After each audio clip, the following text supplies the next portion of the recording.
All good building materials start with quality raw materials, and cabinets aren't any different. I'm with John Welborn of Wellborn Cabinets. John, I'm amazed that you guys mill your own hardwoods right here on site. We bring them in from this local area in East Central Alabama here, and then we process them in our own sawmill. Now, this front end loader actually takes them up, drops them off. What happens first? First thing we do, we take the log and we knock all the bark off of it.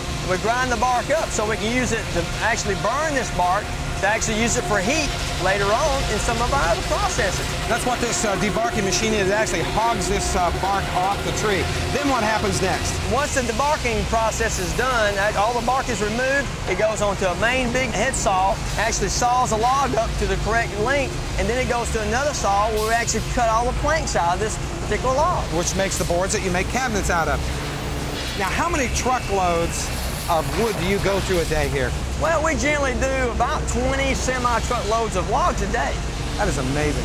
A lot of material goes through our mill. It really does. Well, John, there sure are a lot of parts that go into making kitchen cabinets. After the sawmill, what happens to the wood?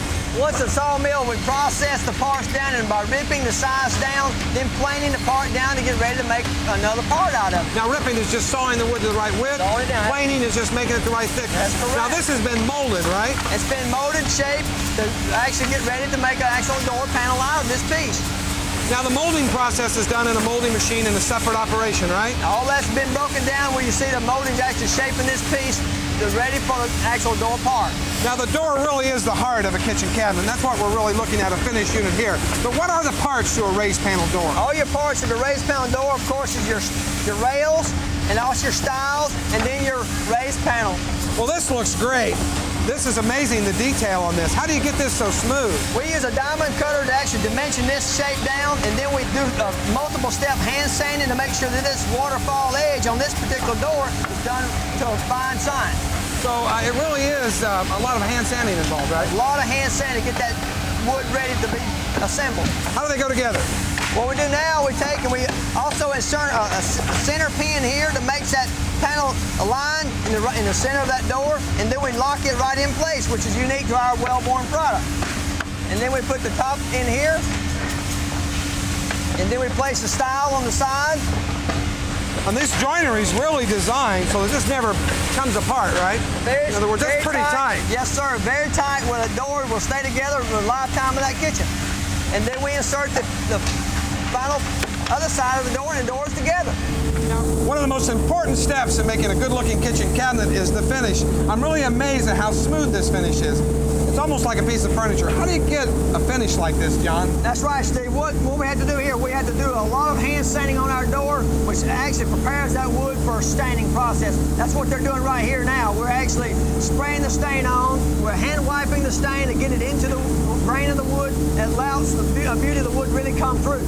Now, next what happens is it gets a couple of clear coats, right? That's right, Steve. What we do, we actually spray 3 coats of what we call clear varnish on, and that's the type of sealer that builds up the wood, and then we put our final melamine hardener on top of that. But every one of them goes through the oven to make sure that it hardens up and resists all household chemicals, because cabinets take a lot of abuse in the kitchen area, so let's stand up to that type of abuse. Now, one of the first things I do when I go into a cabinet shop is I always try the drawers, and these really operate pretty smoothly.